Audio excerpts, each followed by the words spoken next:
নমস্কার, S Bangla news online খবর সব দেখাবো আমরা।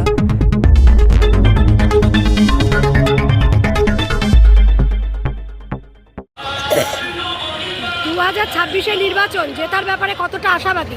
অবশ্যই আশাবাদী। সব মানুষ আমাদেরকে সাড়া দিচ্ছে এবং প্রতি এলাকায় যখন যাচ্ছি, এই গোটা 15 বছর ধরে যা হয়েছে শ্রীরামপুর বিধানসভা জুড়ে, রাস্তাঘাটের উন্নয়ন হয়নি, নর্দমা নাকাশি সেই ব্যবস্থা হয়নি, জলের অবস্থা খুব খারাপ। এছাড়াও মানুষের আশু যে দাবি দেওয়াগুলো, সেই দাবি দেওয়া একটাও পূরণ হয়নি। মানুষ ক্ষোভ উগড়ে দিচ্ছে, আমাদের পাশে থাকছে এবং সাধারণ মানুষকে নিয়ে আমরা এই লড়াইতে জিতবো আগামী 26-এর নির্বাচনে। প্রধান প্রতিপক্ষকে তৃণমূল না বিজেপি?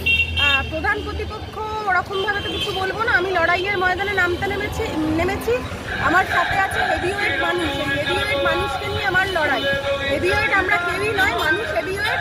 আগামী 26-এর নির্বাচনে 29শে এপ্রিল মানুষ ভোট দিয়ে প্রমাণ করবে যে তাদের পাশে কারা ছিল এবং সারা বছর ধরে তাদের পাশে কারা থাকবে। জিতলে কি অগ্রাধিকার পাবে? অবশ্যই কর্মসংস্থান গোটা রাজ্য জুড়ে হয়নি। আমার এই শ্রীরামপুর বিধানসভার বুকে শিল্পাঞ্চল ভিত্তিক বিধানসভা। এই শিল্পাঞ্চল ভিত্তিক বিধানসভায় শিল্পগুলো তো উন্নয়ন হয়নি, একটা নতুন শিল্পের দরজাও খোলেনি। অনেক জায়গা রয়েছে, সেই জায়গায় শিল্প তৈরি করা যেত, কিন্তু সেই শিল্প তৈরি করা যায়নি। এবং প্রতিটা যে বেকার ছেলে মেয়ে, সেই বেকার ছেলে মেয়েদেরকে কাজ ফিরিয়ে দেওয়া, সেটা পৌরসভা হতে পারে, সমস্ত সরকারি সংস্থাগুলো হতে পারে। এবং তার পরবর্তীকালে আপনারা দেখেছেন 24-এর অভয়ার মৃত্যু, সেই অভয়ার মৃত্যুর বিচার ছিনিয়ে আনা।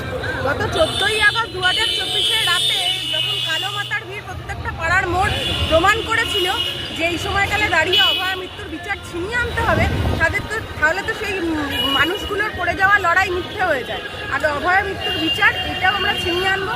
এছাড়াও শিল্পায়নের মডেল তৈরি হবে, কর্মসংস্থানের মডেল তৈরি হবে, বার্ধক্য ভাতা এবং সমস্ত সাধারণ ঘরের মানুষদের জন্য যা যা আশু দাবি দেওয়াগুলো, সেটা সমস্তটা কিছু পূরণ হবে।